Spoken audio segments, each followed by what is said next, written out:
அன்பு தமிழ் நெஞ்சங்களுக்கும் ஆன்மீக அன்பர்களுக்கும் அன்பன் கவிநெஞ்சனின் இனிய காலை வணக்கம். ஸ்ரீ பெரியாழ்வார் திருவடிகளே சரணம். நாளை முதல் வைணவத்தின் வேதமாக கருதப்படும் ஸ்ரீ 4000 திவ்ய பிரபந்தம் வைணவ ஆழ்வார்கள் 12 பாடப்பெற்றது.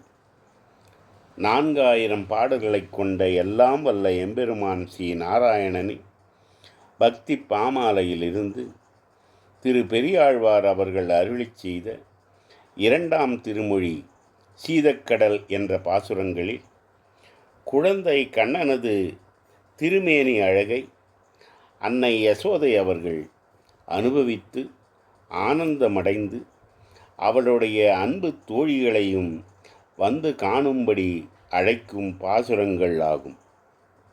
நாமும் அந்த பாசுரங்களை பாடி எல்லாம் வல்ல எம்பெருமான் கண்ணனின் அழகை ரசித்து அவனது அருளை பெறுவோமாக. ஓம் நமோ நாராயணாய நமக. வணக்கம். அன்பன் கவிநெஞ்சன்.